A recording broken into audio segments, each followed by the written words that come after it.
Guerre d'Abraham Avinu, il a fait contre les 4 grandes puissances. Et comme ça, il a sauvé le roi de Sdom et ses alliés. Une grande défaite, il les a ramenés, il a sauvé l'autre. Comment Abraham a fait cette guerre? Il a pris, dit le Midrash, il a pris du sable, il a jeté sur eux, c'est devenu des flèches, il a pris la paille, c'est devenu des épées. Et donc comme ça, il a fait un miracle complètement surnaturel. La Gemara nous raconte dans Maseret, Tarnit, ça doit être, que quand ils ont voulu envoyer les Juifs un grand cadeau, une grande malle pleine de bijoux et de diamants et de pièces d'or à Rome,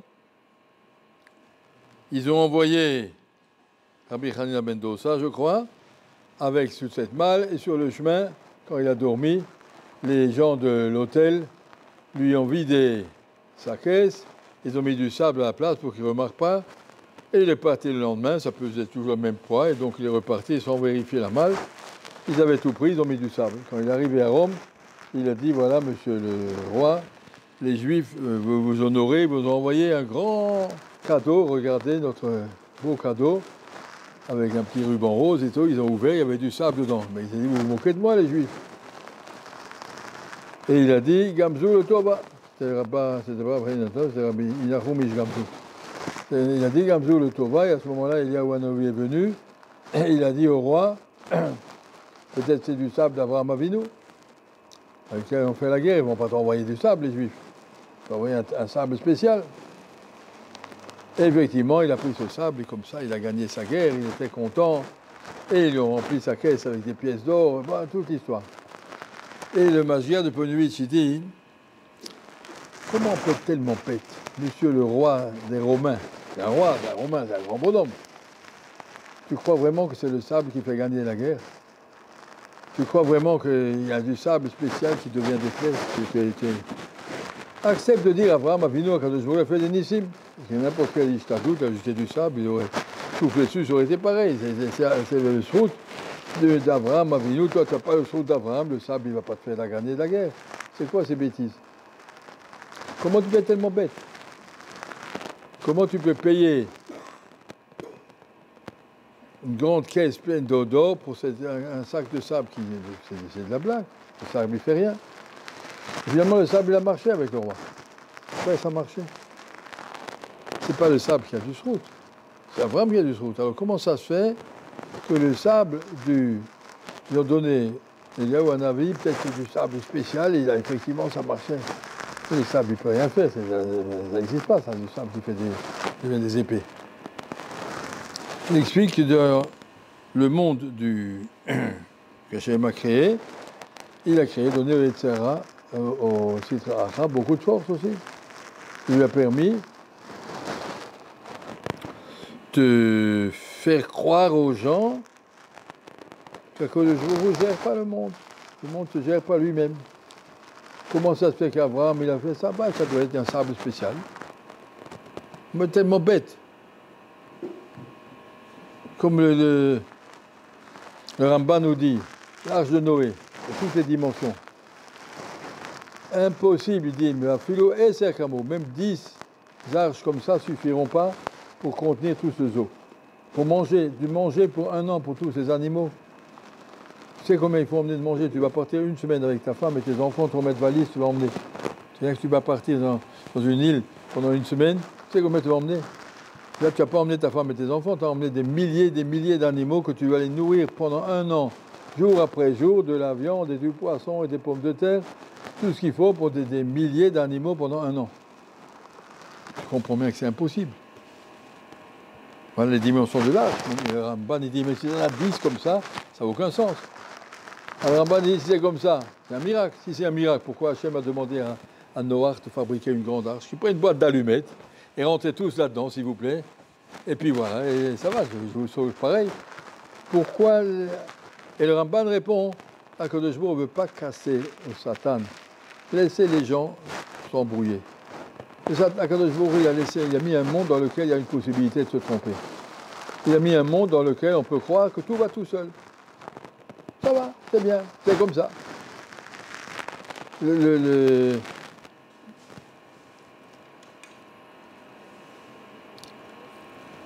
Nisayon qu'Akadosh Baruch Hu a fait, puisque ce monde, c'est le monde du Sheker, Akadosh Baruch Hu a laissé une possibilité d'erreur de Sheker.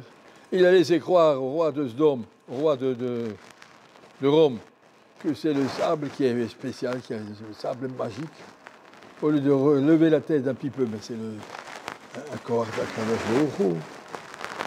Au lieu de lever la tête dans l'arche de Noé, les gens vont dire bah, c'est normal, tu as vu comme c'est grand, 150 mètres de long, 80 mètres de large, tu peux rentrer là-dedans facilement. Moi, facilement, quoi, faire rentrer deux hippopotames et deux rhinocéros, déjà ça va couler. C'est pas Chayar. Oui. Seulement, si on ne réfléchit pas, ça va, c'est bon, c'est bien, ça va. Ça l'aide dans les apparences extérieures suffisamment pour que les gens qui ont envie de fuir le Hémet, ils aient où fuir. Hachem ne fera jamais un miracle. Quand il a fait le passage de la mer Rouge, un miracle extraordinaire. Qu'est-ce qu'Akadosh Baruch Hu a fait? Ruach Kadim Azak Kol Halayla. Un vent d'est très très fort toute la nuit. Quelqu'un qui est là-bas, il va dire c'est le vent, tu as déjà vu le vent qui fait un passage de la mer Rouge? Qui s'ouvre justement comme là, Israël y passe en 12 canaux, avec tous les miracles qu'il y avait là-bas. Puis après, qu'il se refait justement à la seconde qu'il faut. Arrêtez ça là, reprenez la vérité. Non, mais celui qui ne veut pas, il peut dire qu'il y a du vent.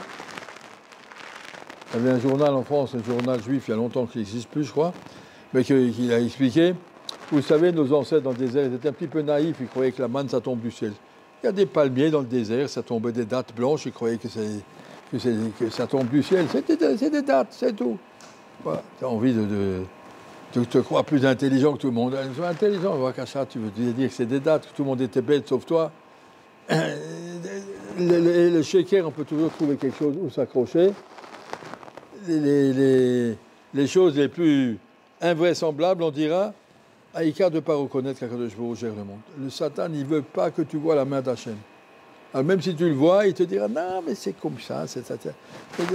Ici, dans le paracha, après la guerre des 4 rois contre les 5, et donc ils se sont enfuis les 5 rois, et Abraham est venu, et il a sauvé.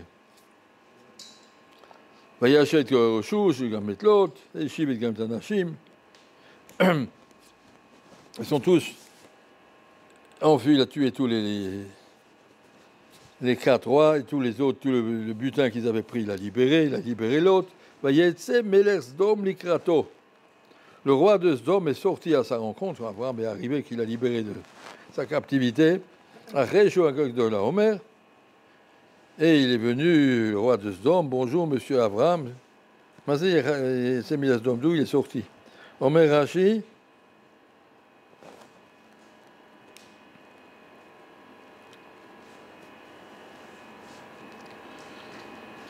Là, écrit dans le Rashi, peut-être c'est écrit dans le Midrash. Je ne peux pas vérifier. Dans le Midrash, j'ai marqué, je crois que c'est écrit dans le Rashi,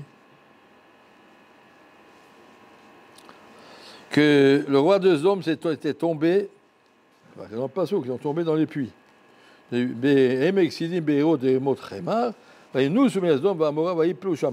les rois sont tombés là-bas dans des puits pleins de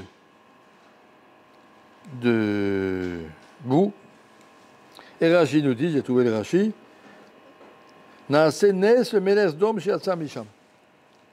quand on tombe dans un puits de boue, eh ben, on ne s'en tient pas debout, on s'enfonce et puis ça y est, le sable mouvant, il tombe dedans, il est mort. Le Jésus a fait un nez, ce roi de Sdom, qui a pu en sortir. Le fils Jaïou Boumot, Mixatam, chez Loyou Marminim, chez Nitzol Avram, Eur Kazim, Kif Shanaesh. Parce qu'il y a des gens qui disaient Avram, il a été jeté dans la fournaise, ça n'existe pas, qu'il a été jeté dans le feu, ils ne sont pas vivants. C'est pas vrai, c'est une légende, c'est des bêtises. Qui vont dire Tzazé, Minachemar, et Minou, Abraham, ma frère. Quand le roi de Sdom est sorti du puits, ça c'est pas possible, à Piteva. Un bonhomme qui tombe dans un puits de boue, et ben il tombe, il n'y a plus où s'accrocher, il tombe, il s'enfonce, et ça il est noyé, il ne peut pas sortir. On l'a vu sortir, il y a Tsem et les Sdom. Ah, ils ont compris. Ils ont dit, ah, si Akadosh Baruch Hu peut faire sortir Le roi de Sdom, de la boue, il a pu faire sortir Abraham du feu. Il a rien fait. C'était pour enseigner aux gens. Mais qu'est-ce qu'il a dit le Sheker? Marqué dans le Midrash, le roi de Sdom, en sortant, il ressemblait à un chien qui tourne, qui secoue sa queue. Waouh, waouh, waouh, je suis là. Qu'est-ce qu'il leur a dit? Comme Abraham est un grand sadique, il est sorti du feu, moi je suis sorti de la boue. Voilà. Ça veut dire que j'ai les forces et les gens intelligents, ils ont des forces magiques pour pouvoir faire des choses. Moi je peux sortir de la boue, comme Abraham est sorti du feu, voilà. Le shekel, on lui laisse toujours une place. Quand je vous laisse une place au shekel, les gens honnêtes, ils voient des miracles. Un ancien élève ici, qui était Shlomo, son fils, était pendant Soukot, et il y a un morceau d'obus, là, je ne sais pas quoi, un raciste, comme on appelle ça, un petit morceau qui est tombé à côté de lui, à côté de son bras, à 3 mm, à côté de lui. Elle a brûlé tellement, c'était bouillant, c'était très très très chaud, la peau était brûlée. Mais ça l'a loupé de 3 mm, loupé ou sauvé, oui. En tout cas, il n'a pas eu. Alors on peut dire, c'est par hasard, voilà. Mais pourquoi le hasard, il est comme ça? Sois honnête, un S. Quand je ne veux pas faire un S comme ça, que tout d'un coup, voilà, le pain, il ne sort pas du robinet, et l'argent, il ne sort pas du mur. Il y a toujours quelque chose, d'une façon que ça vient. Mais ça fait partie du sheker que Dieu a mis dans le monde pour qu'on ait un nisayon, pour que tu aies une option. Alors ça, c'est notre émouna d'arriver à voir, quand je dis Baruch Ata Hashem Elokeinu, Elokeinu, bien Jishma, c'est Hashem Elokeinu, c'est Akadosh Baruch qui gère tout. Ici, on sait qui gère tout, il n'y a pas quelque chose qui est géré par des lois naturelles, la loi naturelle que le sable, il peut faire devenir des flèches, ça n'a pas de sens. Arriver à voir, et même quand il y a des flèches, même quand il y a des obus, ça vient tout d'Akadosh Baruch, hein, qui vient par hasard. Et comme ça, Akadosh Baruch veut nous apprendre à l'émouna. Depuis Abraham Avinu jusqu'à aujourd'hui, il faut qu'on arrive peu à peu à construire notre émouna.